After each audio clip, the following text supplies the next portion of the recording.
We're uncorking another top 5. This time we're getting personal and revealing our top 5 guilty pleasure songs. What is a guilty pleasure song anyway?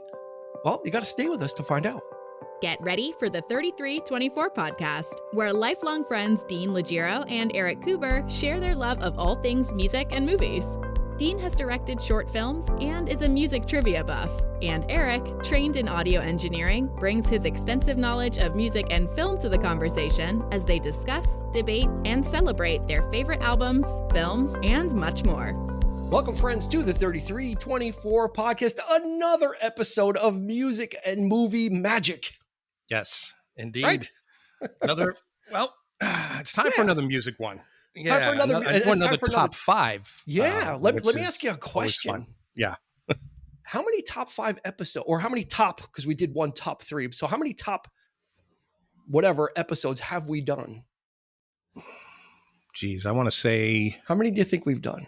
I think at least 5. Well, yeah, more than... Wow, that's lowballing it. You're like the guy on, really? You're like the guy on The Price is Right that bids $1. Like when everybody else is overbid. Like I bid $1. Okay, yeah, 5. Yes, we've done. Yeah, I used to piss my dad off big time because he's a big fan of the show. He's like, "Man, we always bet $1. What? Come on, no." Make a real bid. We've done 11. We've done 11. 11. Okay. I thought it was more. It felt like it was more, but I guess not. No. We had a dry spell for a while where we hadn't done any. And then remember, I was like, "Oh, we got to get one in." So we've been a little lax on it, but we're coming. I love back. the top 5s. I love. Yes, it's our time to kind of relax and just kind of right. Yeah, just make our case for. Although we don't always relax, a lot of times we stress ourselves over these lists. We do. We actually do because it's not as easy as you may think. Folks. Yeah, sometimes more than an episode research. Sometimes it's like, God, you're thinking up to the last minute and you're changing, and we've gone through that on episodes. Oh, I took this one out, and that's right, and put this one in at the last second. So that goes to show that we care about the content. We don't just slap this together and throw darts on a board and pick songs. Or movies or whatever, as we think about it, because we really want to deliver some great content and stuff that means stuff to us. So we're not just kind of pulling stuff out of the air. That's right. Yeah. Although maybe you might think it. Who knows? I'm not sure. And certainly I'm always the one that throwing the curveballs in there too. Which I enjoy. Always you can expect that. Yeah. I'm always known as like someone that's always on the cusp of like new technology. When some new technology comes out, I'm usually like the guy that gets it. This weekend, I bought, you want to talk about like technology? I bought a 6-disc CD player. Oh, I like that for new technology. I didn't even know they made those anymore. They don't. This is an old. That's what I'm just saying. I got it at an estate sale. It has the magazine that you pop out and then you put your 6 in, and then it has a separate tray for one if you want to like just kind of swap one out and listen to something. Yeah. I didn't like that for going back, huh? $3. $3 at an estate sale. $3. Okay. Yes. Well worth it. I think we had one back in the day, and the damn thing just did not work right. It was it's difficult. Sometimes it's kind of a pain, but that's the thing. Is I put a disc in. I'm like, let me check this out, and it started skipping. So I'm like, okay, is it the disc? Now we're back to like the old problems that we used to have. So what did I have to do? I had to go on Amazon and get a disc cleaner. With the disc with the little bristles on it. Right. I'm like, gee, like everything comes flooding back to you. You want to kind of revisit this technology. I got the CD player for really cheap. It's really in great condition. Came with the remote. Yeah. And then I had to get like the lens cleaner to make sure that the lens is clean. I don't even own a disc player at this point. Yeah, I hadn't had one for a long time. We've got new cars and they don't make even come CD players anymore. And it's all streaming now. It's all Bluetooth. And so we plug your phone in. Physically do not even own a CD player in this house. We could play our CDs on my Blu-ray player, of course, or your computer. But that's not quite the same. It's not hooked up to speakers and and all that. But strange. I got all these CDs, but nothing to play them on. Me too, and that's why I'm like, I have literally binders. I took all of my CDs out of their jewel cases like a long time ago to save space, and I put them in all these binders, and then I just filed the binders away. I've got a lot of stuff in there that you don't find. Yeah. So I was kind of like, I may want to revisit that. There's stuff that I have that I don't want to do that because the covers are just too nice. You know, I like buying all the deluxe stuff like box sets and, you know, retrospectives and or anniversary editions with extra content and all that. I'm a big fan of that kind of stuff. So there's a lot of that kind of stuff that I just have sealed away. You know, I have it. It's there. So, you know, I'm sure I'll find something at some point to play it on. But there you go. You got to be on the hunt, on the cusp, to go to those tag sales for people that don't want it. So let's get to the matter at hand. Yep, is a top 5 guilty pleasure songs. And I asked in the intro, what's a guilty pleasure song? And we had actually done kind of a live show about this. Yeah. And you had actually said at the time, well, I don't really feel guilty about any of the music and stuff like that. And I was kind of thinking about that. Right. Yeah. And I think maybe what it might also mean is songs that, based on what people think they know about you, would not think you would like. That's right. Right. Yeah. Like, oh, you know, he listens to ELO all the time. You know, like that. So, you know, for me to be listening to something outside of that realm or extremely outside of that realm, like, oh my God, what is that? And that might be perceived as a guilty pleasure then by someone else because it's outside, quote unquote, what they know of or assume. I think it's very much that. I think it's some of it is guilty. Well, I mean, it's stuff that could be sentimental. Stuff that's not in the norm, like, you know, just, it does come out of left field a little bit. I know I've surprised you a couple of times with that, you know, because we tend to think for each other. I feel like you're setting me up for that. I feel like when you're saying that, you're setting me up for something. You know what? Actually, this one I played it cool with this one. You'll be, you know, it's not going to be, because we've got a playlist for this. So we've got it. So, we're going to have a Spotify playlist, which is going to be fun. Hopefully it'll be fun music that you'll be able to get into and listen to and see where we're coming from on it. So without further delay or ado, why don't you give me now? Is there any order to this? I was thinking about doing an order. Like I think it might have been fun to do it by years. Do you have anything? Let me ask, do you have anything new? I have something fairly recent. The most recent thing is about 2008 on my list. So but it's different. It's really, there's not much there. Like, you know, as far as new stuff goes, like there's not much that I actually could honestly say that I like. You know, in that sense, like there are there's certain genres that we've talked about that, you know, that are not really in our wheelhouse, but this particular one is. Or it's actually not in my wheelhouse per se, but I dig it anyway. So, all right. Are you ready to give us a number 5? Number 5. I don't have a particular order. Most of my songs are actually from the 70s. Okay. Because I just have the sentimental favorites of mine. But yeah, this one is, I used to think that this was like one of the greatest songs ever. And, you know, I was really young when it came out, but I used to love it whenever time I heard it on the radio. And it's just not a good song. I think it's on somebody's list of one of the worst songs ever written. Wow. Lyrically. But it tries. It tries so hard to be a good song. And that is Vehicle by the Ides of March. You know, I know that song.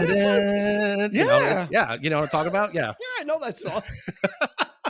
It's not a horrible song. It's not a horrible song. I love it. Greatest, yeah. I love it, but the lyrics are. It's just. It's weird really about getting into my van or something like that, right? Like, I'm your vehicle, baby. Yeah, you know, I'll take you anywhere you want to go. I love. Yeah.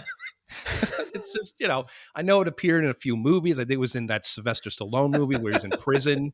I think it was like what was it? What was the name of that one? Where he's busting out of prison or whatever. Yeah. You know, Donald Sutherland was the warden. I forget. But they're building the car. Him and and the other inmates are like, when he finally gets, like, he has his crew. So they're building the Mustang and they play the song over that. And it's like, it has nothing to do with that, by the way. It's a completely different, you know. Well, they're working on a vehicle and the name of the song is Vehicle. Well, yeah, so exactly. But it's so on the nose that it's just horribly like represented, but it's not what the song's really about, I think. But yeah, I mean, I always dug it, but it tries so hard to be this sort of soulful kind of thing. But I think, yeah, it did end up at somebody's list of being one of the worst songs ever written. Yeah. And you know, but I dig it. It's to this day, I could listen to it, and I just, you know, it's a sentimental favorite. Yeah. So there it is. That's my number 5. I think the guy that the lead singer or one of the members of the group was Jim Peterick, who would go on to found or form Survivor. Yeah. And they would be Eye of the Tiger in another Rocky film, Rocky 3.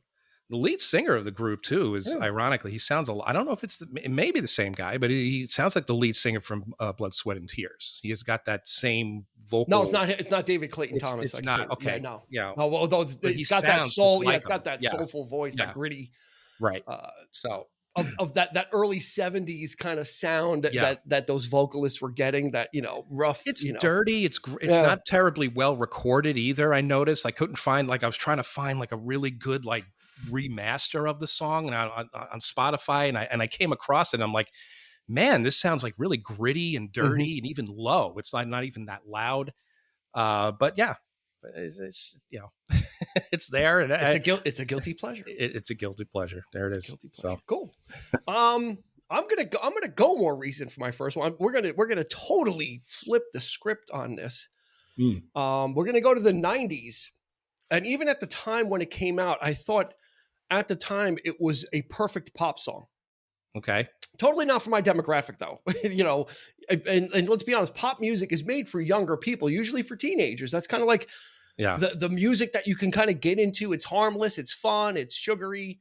Right. And then as you get older, you kind of move past that and you get into other things. So by the time Bop came out by Hanson in 1997, I was well past the expiration date for the target audience. But I realized absolutely that it was almost like one of the most perfect pop songs ever. Yeah, it was catchy. It's catchy. They played all the instruments. They wrote the song, co-produced by the Dust Brothers of all people. You know, oddly enough, because their original version was a lot slower. They had done a version a while back. It was a little different. The Dust Brothers came in and punched it up a little bit and gave it that bop that it needed. It's got nonsensical chorus. So you don't need to figure out the lyrics, as long as you can kind of get some of those nonsensical words in. Yeah, you've got it. You know, and it was such a great infectious pop song. It was just so great. And like I said, I always like to see groups that play their own instruments. And these guys were at the time the oldest member they're all three brothers, Hanson. Isaac was 17, Taylor was 14, and Zach, the drummer, was 12. So these were kids, you know, just kind of getting it done, and it hit number one, and like the Hanson fever they kind of came and went pretty quick, but they persevered. They kept recording, they keep touring. They've got a loyal fan base to this day that follows them for not just Bop, but for everything that they've done afterwards. They have, you know, it's one of those kind of like we did our Cheap Trick episode where Hanson just did not stop. They're not as popular or nearly as popular as they were, but they continue to do what they do. Well, because they're doing what they're loving, and it may not be perhaps maybe not taking themselves too seriously, but then again they are, because they're putting their all into it. So as long as anybody who does do that, it's not really a guilty pleasure. I mean, you may not particularly like the music, but it's, as long as the artist is really, you know, trying their best and giving their all to it. How many songs from the 60s were like that too? I mean, families, kids like 12 and, you know, doing that thing too. The Cowsills and the Cowsills and So, but yeah, in 1997, this had to be played discreetly, because I was, you know, could not be blasting. I had to listen to this and enjoy it, and kind of pretend I was listening to, you know, Alice in Chains instead. Well, it's funny because we used to, when I was living in Florida, I used to get together with some guys, and we just kind of just hang out and jam a little bit. And one of the guys was a huge fan of the song and he's like, "What, we need to do this." And I'm like, "We can't do this." How do you propose? I don't have that kind of voice. I can't sing like, you know, these kids, they're kids, you know, like, he's like, "Oh man, well, we could do," you know, I'm like, "Oh, we could try it." And we, you know, He had the desire. It was a feeble attempt to I think they played a few chords of it, and I was just like, we're done, so. We'll leave, we'll leave Bop to the professionals. There you go. Yep. All right, number 4. What do you got for number 4? All right, so guilty pleasure. This is an artist. This is the artist that I spoke of in 2008. This is probably my favorite album by her. I just recently watched a documentary, and I think I even made a comment on the page, I believe, about it. It's on HBO Max. It's a latest, and it's Pink, about her latest documentary about her recent album and tour and all that. And I think I made the comment that she is nobody's guilty pleasure in my opinion. Like I don't have to like the music as much because I'm not really into like mainstream pop. Female, like Britney Spears or Christina Aguilera, and I always thought that Pink was should have been a little bit harder edged than that, but it was surprising that she wasn't. Her stuff is just it's like dance music. It's very poppy, and I always assumed that she was more punk and like more and that's not to say that she had some hard edged songs, but for the most part, was that, and so it really wasn't that my thing and my wheelhouse. But this album, I know my wife is a big fan of it. It's Funhouse, and I'm going to pick a song called "1 Foot Wrong" off the album because it's kind of a slow, sort of it has a nice groove to it, but her voice is really rough on it. It sounds as if she had been like screaming her head off, and like she was like singing the next song, and like it's really gruff. So I really dig that. But yeah, she surprised me, and I became a fan. I love her. I mean, I'd like to see her in concert because I was never one for big elaborate stage production, but that's probably what she does. Show. That's probably one show that I would actually pay a ticket to go see in a big arena. She does like all the acrobatics and hanging from fabric and it's spinning, amazing. And it's half Cirque du Soleil and half Pink. When she talks about it, with her family and her daughter, and she was doing some of that stuff with her daughter. Now because she's old enough now, it's beautiful. It's part of the act. It's part of the show, and what she's doing, it's very poetic, and I find it, it's just very artfully done, and it's just so yeah. To say that it's a guilty pleasure, maybe for me because I'm not particularly a fan of the music, that's a genre, but that's about as far as it goes there, because I dig her. I dig what she's doing. So there it is. When you said Pink, I thought you were gonna choose the song "So What." I don't know if you've ever heard that. Well, it's on this album too. Yeah. It's a great one. Funhouse, the title track's a great one. I was figuring, okay, here it comes. It's gonna be "So What." I was like, here we go, because that would have been, if I was gonna pick a Pink song, it would be that one. As like that. I could have chosen any song off this record. But. Great. Yeah, but my favorite is "1 Foot Wrong." I really like that song. All right. So number 5 for you was a group, and I chose number 5 for a group. Number 4 was a solo female artist. My number 4 is a solo female artist as well. Okay. See that? And full disclosure, just for anybody new to our top 5s, we don't disclose. We don't know what we're selecting. No. And we don't know the order, and we purposely don't discuss it to keep the reactions real and genuine. It's very fun. I always anticipate, like, I can't wait to find out what you picked, and hopefully vice versa. Let me give you a. Do you want to hint to the artist? Sure. Okay. It's a 1-word hint. The hint to the artist, but not the song, is Deadpool. Okay, I think I know who it is, but you're going to have to just reveal it because I can't guess. Okay.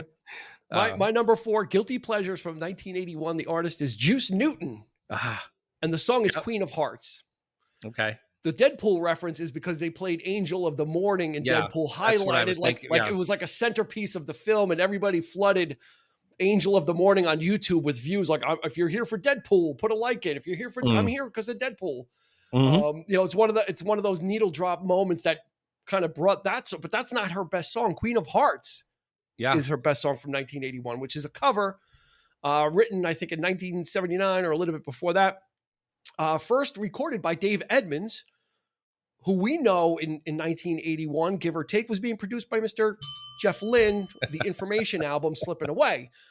Yeah. So there's the connection. But there's the connection. Her version of Queen of Hearts is better. It is so, it is one of the, I think it's one of the best produced songs and arranged. I just love listening to the song. Okay. Because of the instrumentation, the arrangement, and then her voice. Like back in that day, Juice Newton was kind of skirting the pop country line. Mm-hmm. And my parents used to listen to country music every morning. So I was deeply exposed to country music. So I kind of heard Juice Newton a lot because they were really picking, since she was popular country, the country stations were playing her because it was popular, popular music. Yeah. And Queen of Hearts is just it hit number 2 on the pop charts. It's just a gem of a song. No one ever talks about Juice Newton anymore. No one probably ever remembers her. She had a string of a few hits, but Queen of Hearts, I could listen to that song.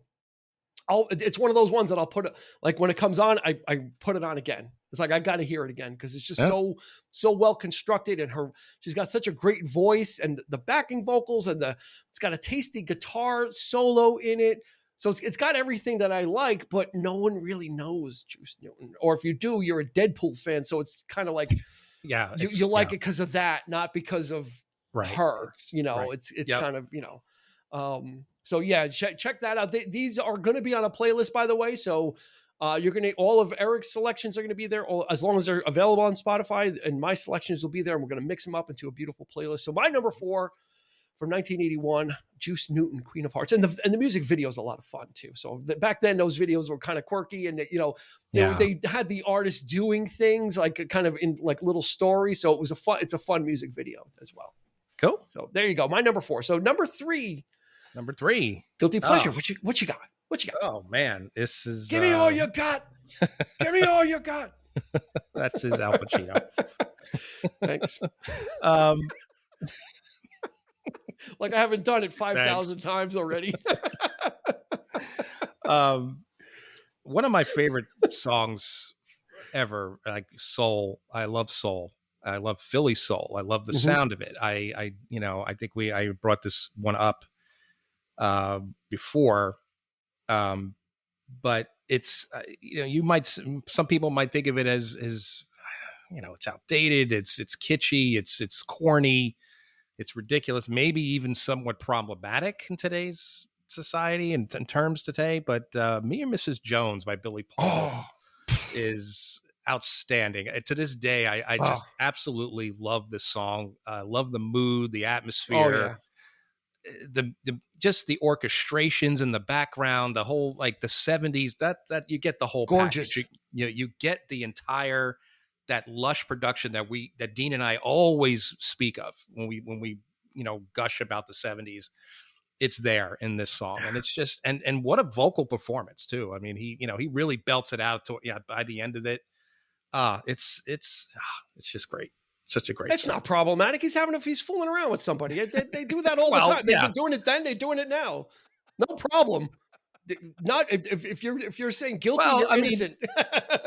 Well, you might compare this to like the Pina Colada song too. People have a problem with that. It seems like, it's just wrong. You're looking to fool around, but then they end up being, But anyway. You know what? If that's the biggest problem they got, Me and Mrs. Jones is no problem whatsoever. That's hardcore. What a great choice. Jeez, Yeah. You know what? I can't wait to put that on the list. Just so I could greedily listen to it again. I haven't heard it in a while, and you're right. Just a beautiful, beautiful sounding song. Oh yeah. It's one of the songs that you just go right to when you think of like soul music, or it's so good. One of a kind. No, that's not. It's dated. I don't think it's kitschy. I don't think it's kitschy. No, but it might, some people might think something, people that know you think, I listen to Phil Collins, I listen to Genesis, I listen to The Who. They would not pin Me and Mrs. Jones to you. That's where, I think that's where I mentioned it. I think on the Face Value episode with the one song that he does. And it reminds me, he even said that it's like kind of like that vibe, but that's what he was going for. What is it? If Leaving Me Is Easy? If Leaving Me Is Easy is the song. I remember the episode. I was there. That was episode number 2 or 3. So that was way back. You can go back and heavy. Listen to that. I mean, sometimes you can overemphasize the mood, but again, it's just one of those things where the artist just goes for it. That song does not have a heavy touch though. It's got a light. It's got the right instrumentation and the right balance. Yeah. Almost kind of like what Barry White was doing, like that symphonic. Oh yeah. Well, Barry White was bringing it. I mean, he was like bringing the whole Love Unlimited orchestra with him. His stuff was like bigger, but in that vein, like there was that groove in the early mid 70s. Well, Billy Paul, but he had the voice too to really sell it. He had that real rich tone to his voice, and then by the time he belts it out at the end, I mean, it's just wow. That's just it gives you chills. I mean, to this day, I could. Yeah. I can't wait. I can't wait to listen to it. Yeah. I can't wait to listen to it. This is getting creepy. This list has now officially entered like creepy zone, because my number 3 is a solo male artist. Okay. Who was known for, and this could be definitely called kitschy. But I'm going to make the case. Have you ever been Rickrolled? You know what that is? Rickrolled. No, I haven't. I have never heard the term. You never heard the term? I've never heard it. No. What? Oh my God. I'm gonna have to Rickroll you then. No, I've never heard it before. No. Oh boy. Okay. Well, we're gonna have to take a little side jaunt here for Rickrolling. For the people that don't know what and there could be other people that don't know what Rickrolling is. It doesn't really happen too much, but anymore. But in the early days of like YouTube, and even maybe up to 10 years ago, let's say I send Eric a link. I send Eric an email of, hey, read this article about ELO and how Jeff Lynne supposedly shot somebody. Right. Mm-hmm. So I'll send Eric that link and he'll click on it. And, and instead it'll take him to YouTube and it'll play the song by Rick Astley, Never Gonna Give You Up. Okay. So he got Rickrolled. He clicked on something he thought he was getting, and instead he got Rick Astley. And it was a very popular thing to do, was to send people stuff or hey, click on this link or this ad or whatever, and it would take you to his video on YouTube. Okay. I'm going with my number 3 is Rick Astley, but it's not Never Gonna Give You Up. It is absolutely not that song. It Would Take a Strong, Strong Man. Okay. Which was like one of his follow-up singles from 1987. And unfortunately, the whole Rickrolling thing and his position in the 80s kind of made it, easy to kind of take this guy for granted. He had a baby face, but he had a big booming voice. Like it didn't match. It's like, how does this guy who looks like he just got out of elementary school, literally, how is he singing with like this deep, never go to, like this whole deep voice? Like, where did it come from? And the weird, like the quirky dancing, like uncomfortable dancing. We're going to put it would take a strong, strong man. You want to hear what Rick Astley can do. He really has a soulful voice and he can really sing. It's just, it's got the 80s kitsch behind it. And despite that, this is a totally 80s song with the keyboards and all that kind of 80s stuff that is you remember from back then. Yeah. Take that out. Listen to his vocal performance. Oh my God. Rick Astley, he's still going strong. He's had a career renaissance. Everyone is starting to now kind of respect him a little bit more because he's hung in there. And even throughout that, the 80s nostalgia is back anyway, but It Would Take a Strong, Strong Man is such a great like I always remembered that because he had a string of hits. Off that album, and Never Gonna Give You Up was the first one, and I kind of splashed him out there.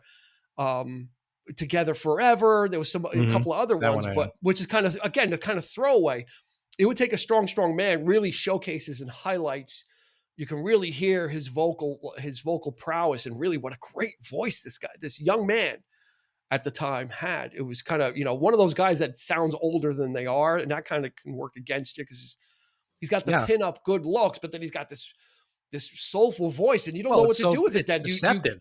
Yeah. Do you make him a pop star based on his looks, or do you go with the soulful voice and go in that direction? I think he kind of got caught between a rock and a hard place. I always thought, when I first saw him on MTV, I always thought it was kind of a gimmick. Like I thought that is that really him singing? Yeah. Like a Milli Vanilli type thing, Right. You immediately would think so, but it's not the case. But that's a great choice. Yeah. So it would take a strong man to admit that they like Rick Astley. That's what it would take, a strong man. In 2022, it takes a strong man to put him on the guilty pleasure list. And I'm happy to do it. Okay. So we're getting to number 2. We're going through these relatively quick. Do you have some backups? You have some alternates that almost made the list? I do. Okay, good. So I've got a couple also. So don't despair. We're going to do our top 5, but we're going to also add the alternates to the playlist. So you're going to get bonus content. No charge, free on the playlist. So let's hear your number 2. All right. My number 2 is, again,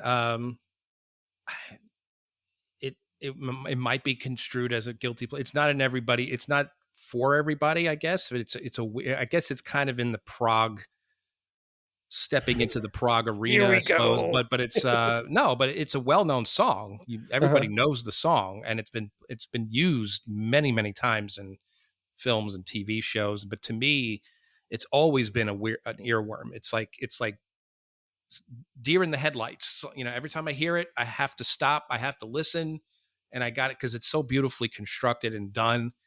I'm Not in Love by 10cc. The layered vocals on that is a work of art. Again, I don't know why. I mean, it's a guilty pleasure because I just love it so much. But it's not. It's not like a really catchy song. It's an odd song. Yeah. Right. But it grabs your attention. Right. Every time it comes on the radio, or if I hear it, like we saw it in an episode of Medium, I think it was, with Trisha Arquette, and they kept playing the song throughout the episode. And each time they play it, they would play it a little bit more, and it revealed more of the dream that she was having. So the song was actually perfect for what the episode was about. But it's just that kind of like oddness to it, and just it hypnotizes you. And I come to find out that that's what you hear is like, that's vocals. That's like they stack those vocals one on top of the other. And then they kind of ran it through, some of it ran through a synthesizer. So they were able to play it through keyboards. But that's all the entire band. Plus, I think they had people in the studio also adding their vocals. I think the receptionist of the studio came in and added her vocals to it. So yeah, what you hear is human voices that it almost sounds like white noise. It's so perfectly, it's one of the most well-constructed songs ever, I think. But I just love it so you want to much, talk about a monumental production. I think the only instrument is an acoustic guitar. Everything else is vocals, like you said, dozens keyboards, of vocals, stacked and stacked and stacked, and right. Played as an instrument, and it's atmospheric. That's what it is. It's like this. It absolutely it's almost like a mist, kind of like rolling in, like that. It just kind of comes in, like coming from the shore. It's like a hush, but it's, again, I kind of, it sounds like white noise to me, but a nice gentle. Yeah, it's not like static, like or anything like that. It's just more. No, it's just like these almost like monks or like a chant type. Yeah, because it's not harmonious. It's like the voices aren't harmonizing with one. It's all one level. It seems like it's all, and they're playing them as notes sometimes too. So it's right. They're playing the vocals as notes as well, and it's not just back. There's a great making of that song on YouTube somewhere. Go find it. You want to on par with like Steely Dan, like with the attention to detail, like 10cc really brought it for that song, and just really went ape shit on it. Like, just like the amount of stacking they did was just unheard of. Yeah. It's just a gorgeous piece of music. And I really, I mean, it gets a little weird with the whispered vocal, and the Boys Don't Cry. And, it's bizarre, creepy, but it's creepy too. Yeah. It's trippy. It's, but it's effective. And it was a hit. It was a big hit. So, all right. Yeah, I'm matching you. I'm matching you pound for pound. I have a group from the 70s. I mean, Okay. this is weird. This is very strange. This one's a little more personal. This one I kind of, Eric will probably understand it because, most everybody knows me as the ELO guy and whatever. That's fine. Or the Lindsey Buckingham guy, whatever. That's fine. That's fine. It's fine. It is what that's what I am. Yeah. Before that, I was all Village People all the time. Village People was my favorite group. I was waiting. And I kind of got away from, I didn't disavow them. I just stopped listening to them. I went on a totally different musical journey and kind of never looked back. Mm-hmm. And it wasn't until recently that I kind of I'm like, wow, I really used to listen to them all the time. And why don't I? Why did I stop? Because I got into hard rock music and do stuff, So I started going back and I started buying their albums, and I realized how great the Village People made me feel. Listening to their music is so all their songs are positive. It's disco, so it's got the beat. It's uplifting, but they're more than the kitschy, Macho Man, YMCA, In the Navy. Those are the only 3 songs that probably anybody knows by them. Those are they're only known for those 3 songs. And that does not really encapsulate the Village People. So I want to put a non, an album track on there that really kind of, I think, there you go.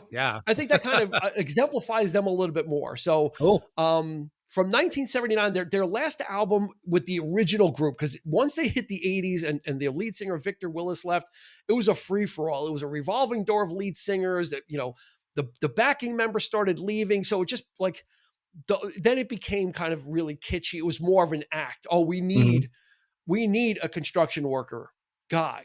We need a cowboy to replace the cowboy. In the beginning, it was those 6 guys. So their last album of the 70s was Go West, and it had the hit In the Navy on it. But the song I'm picking is called Getaway Holiday.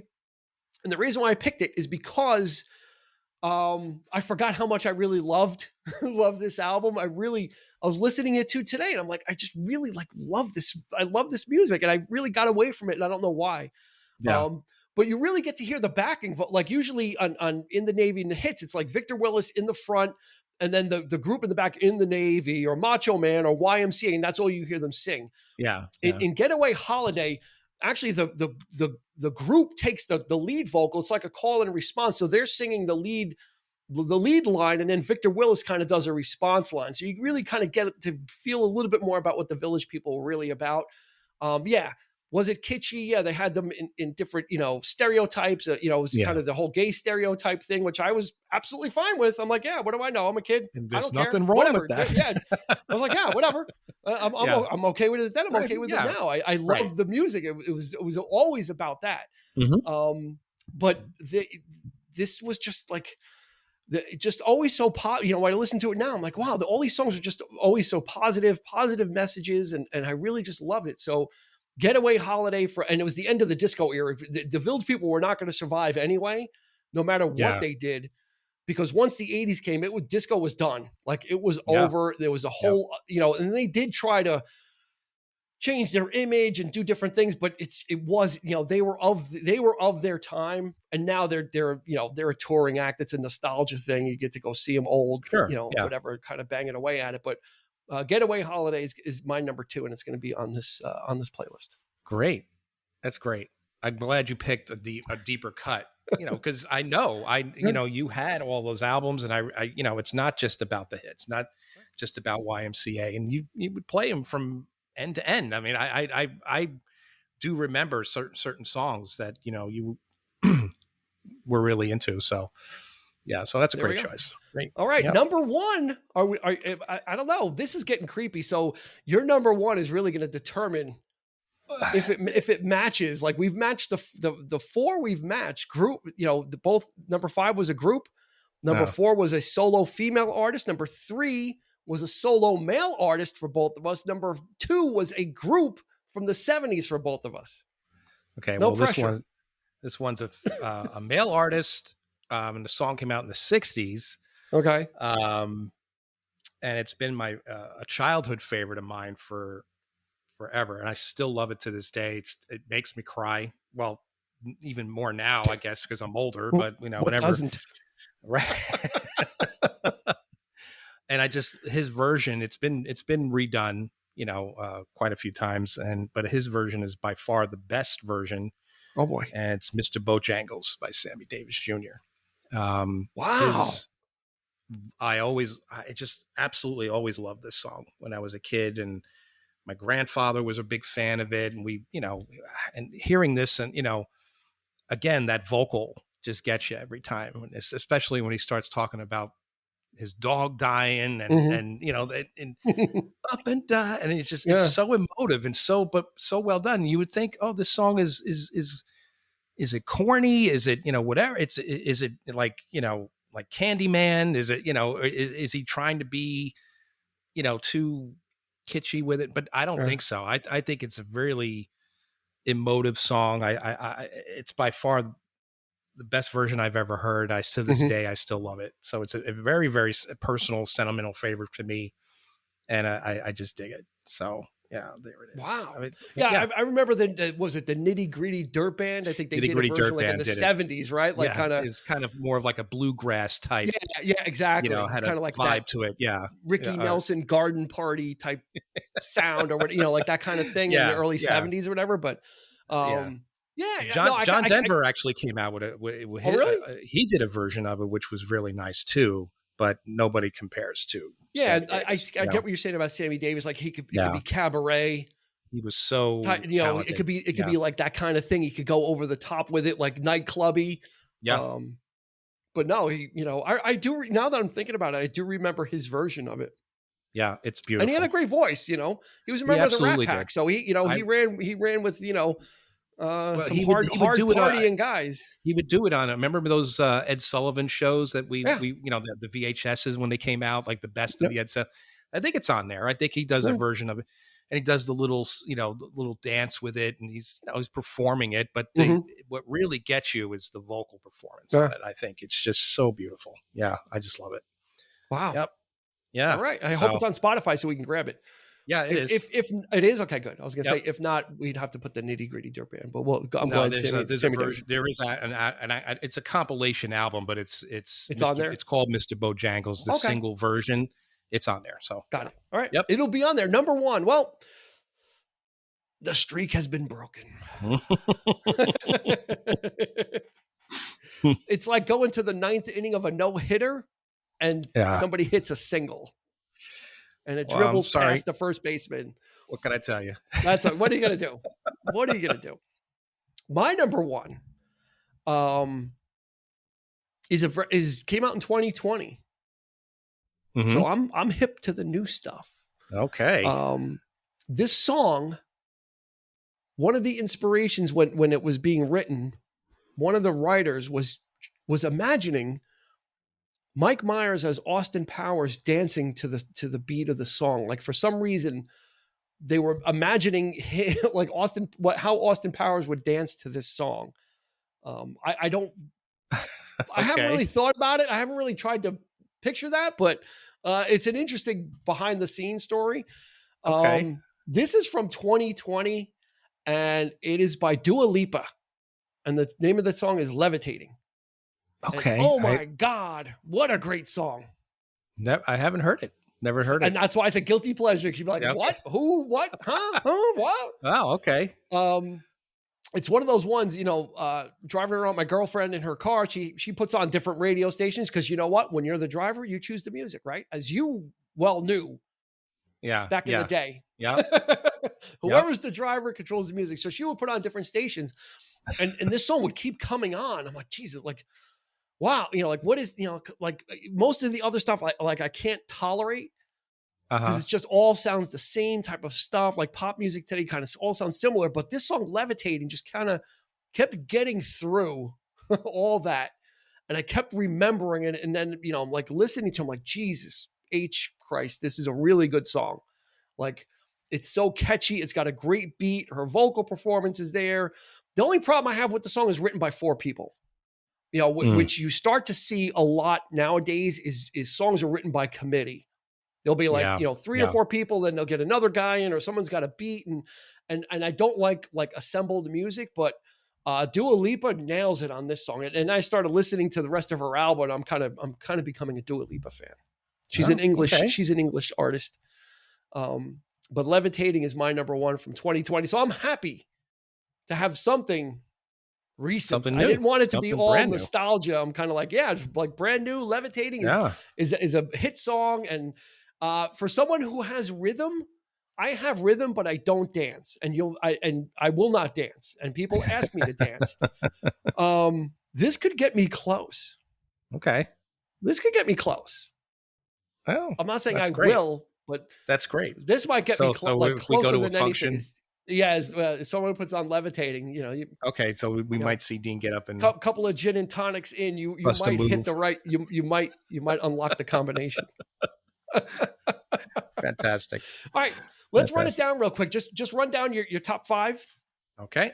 From 5 to 1. All right. So it was Vehicle for the Ides of March. 1 Foot Wrong by Pink.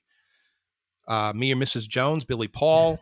I'm Not in Love, 10cc, and Mr. Bojangles, Sammy Davis Jr. Wow. Yeah. That's a great list. Yeah. Number 5, Hanson, Bop. Juice Newton, Queen of Hearts, number 4. It Would Take a Strong, Strong Man to be at number 3, and that's Rick Astley. Village People, Getaway Holiday, number 2. And then, of course, Dua Lipa, Levitating, number 1. I have to go listen to that song now. I got to see what you're talking about. Oh, I know a mutual friend of ours thinks she's really hot. I know that for a fact. Remember? She's easy on the eyes. Yeah. It's the mute for me. It's like, it's the music. It's always the music. It's always the music. Okay. Okay. So you've got a, let's roll out one of your alternates. Cause I have another recent alternate too. She was on the list and I was kind of like, we'll see. So how many do you actually have? Well, let's start with 2. We'll see how quick we go. So go ahead. Give me one. Well, I mean, I almost had it on my list, but we've talked about it so many times. I think, it's come up quite a bit in discussion. And I know we just did greatest soundtracks from the 80s and that kind of thing. But Hero from Flash Gordon, the soundtrack to Flash Gordon by Queen. That was that's a very special soundtrack. I mean, that was my first vinyl that I bought with my own money.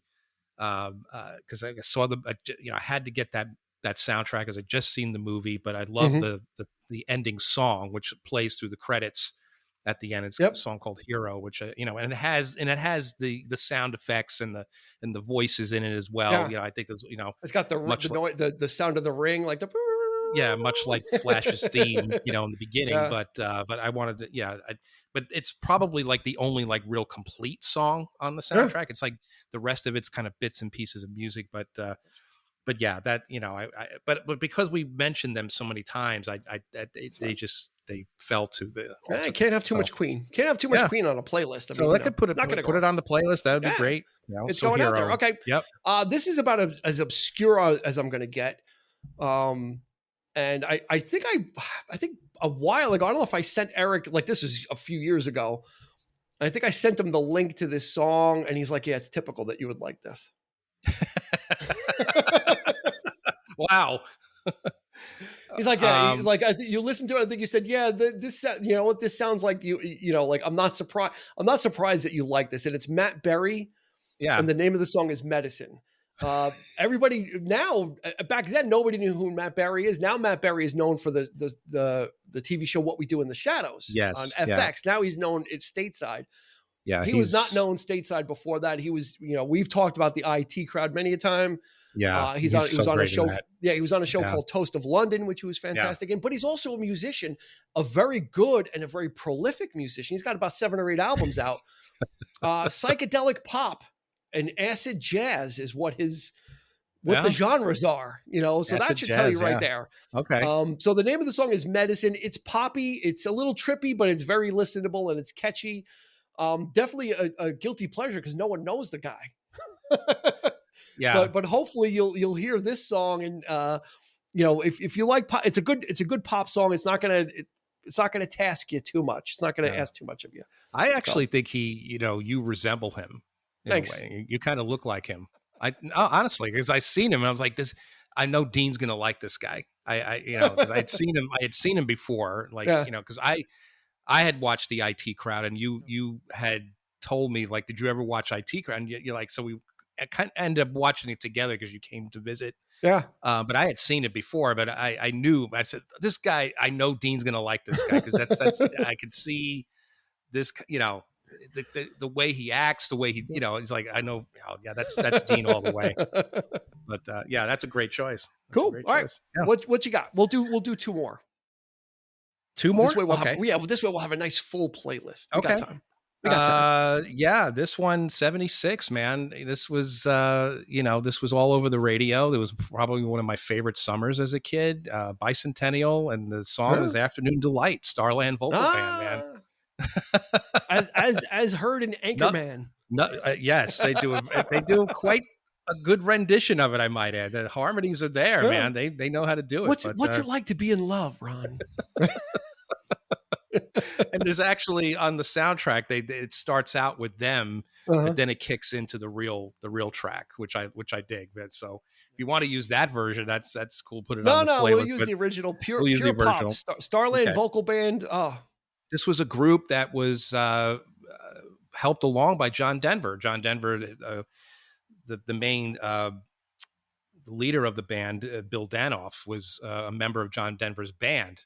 Mm-hmm. And he went off and did this little side project with his wife Renee, and she was, if you Take Me Home Country Roads, that the female vocalist on that is part of this band as well. So that's Bill Danoff. That's the three of them singing on that song. So if you've ever heard the original version of Take Me Home Country Roads, this is part of that group. But John Denver, I don't think he produced the album, but I know he really endorsed it. He was like really pushing it out there, really giving them the spotlight, trying to get them, heard.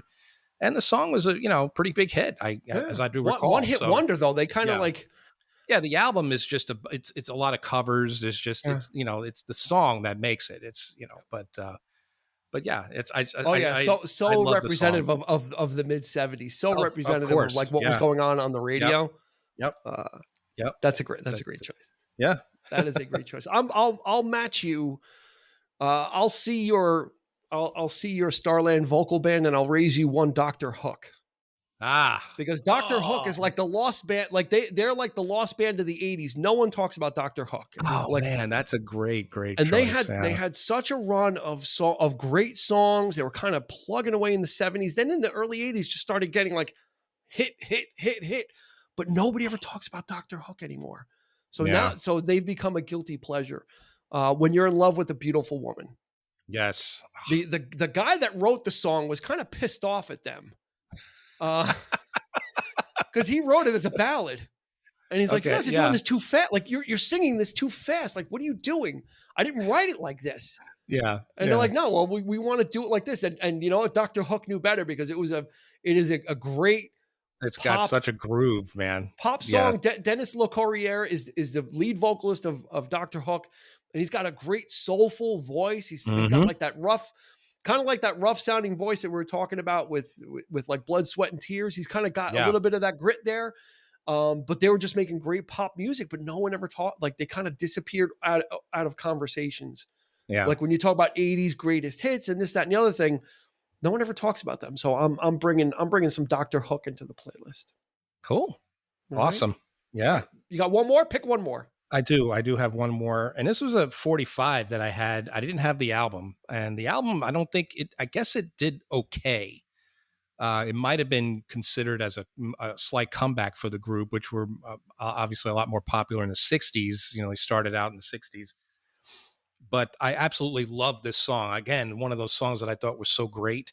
And to me, all it is just, reminiscent of what they did before. And it's Destroyer by the Kinks. They talk about Lola in the song. They talk about, All Day in the Night. It's like it has the same riff going on, but they kind of combined everything. And it just had really great, it moved. Like I used to play this 45 over and over again, and I used to drive everybody in the house crazy with this song. It's like, what are you doing? But it's just, now I kind of, I listen to it, and it's just somewhat corny. I don't think it holds up as well, but it's kind of, it's a sentimental, again, another, like, I guess, sentimental favorite of mine back, when I was younger. Yeah. But the album, I listened to the rest of the album. I find, when I finally heard it, and it just, again, I didn't think much of the album, and I didn't really think of much of them in the 80s, the Kinks. They just weren't, they weren't what they were. But this might have been the only great song that I think that they had from 1981, from Give the People What They Want, Destroyer by the Kinks. So you mean you don't like Come Dancing? No. I despise, I always hated that song, but that's my point. It's like, this song is rocking. It's at least it's rocking. Good. It's total opposite of that. It's got a good rock, vibe to it. And that thing, I was like waiting for, that's the follow up. And it's just, come on, Come dancing. Oh God. Yeah. He's got the pencil thin mustache. Yeah. The video. I don't know what's going on. It got them a hit. So, it did. Sometimes do what you got to do. So, my last guilty pleasure just came out. Probably about a month, maybe a couple of months ago. Lizzo, and the song is About Damn Time. Okay. Lizzo, I've been starting to listen to some Lizzo recently. She's got a great voice. And her songs are kind of really, they're catchy, and they're kind of, the ones I've heard are kind of uplifting. They got a positive message, kind of not like the Village People, but along those lines. Like, I like her lyrics. They're kind of, this one was kind of about the pandemic. Like, it's about damn time. We're going to get out. We're going to do stuff. We're going to have some fun. So it's kind of a fun bouncy song by her. So I've kind of been starting to get on a little bit of a Lizzo kick. So you have to check her out. She's got a great voice. I mean, she's just, she can really sing. And like I said, the hooks are there. So it's kind of really catchy and listenable. And she plays the flute. Oh, well, what more do you want? There you go. The flautist. The flautist. She plays the flute on her song. So, that's fantastic. So I thought love that. Yeah, it's like an interesting, that was on our trivia night, right? That was one of our questions. Yes, it was. Play? Yep. Which was a very interesting piece of trivia. But yeah, About Damn Time, which you've made some interesting 2 choices and stuff that I actually never heard. So I have to go and listen to this. So I can really looking forward to this playlist. So yeah. Cool. All right. Yeah. Well, we've rolled out that's 5 and 5 and then 3 and 3. That's a 16 song playlist. So that's going to be a lot there for you to listen to. You're going to have, it's not going to be something you're going to breeze through. You'll be able to go do some errands with it or drive into work, and you'll get a nice full playlist that you won't have to bounce off of something, go on to the next thing. So we enjoyed bringing you our guilty pleasures. By all means, hit us up on social media. Let us know what your guilty pleasure songs are. You could do that on Instagram or Facebook at 3324 Podcast. Check us out on YouTube. Also, we're posting the video versions of our episodes as well. So if you're hanging out at home, if you're working remotely from home and you want something on in the background, go subscribe there. You can catch the live shows from YouTube as well. So that also kind of connects you to our live shows. It's an easy peasy way to do that. So for Eric, this has been Dean, and we're not guilty about catching you on the flip side. You've been listening to the 3324 Podcast with Dean Legiro and Eric Kuber. You can find us on your favorite podcast provider, so please like, subscribe, and rate to become a part of the 3324 family. Your feedback is important, so make sure to follow us on Instagram and Facebook at 3324 Podcast and on Twitter at 3324P to join the conversation.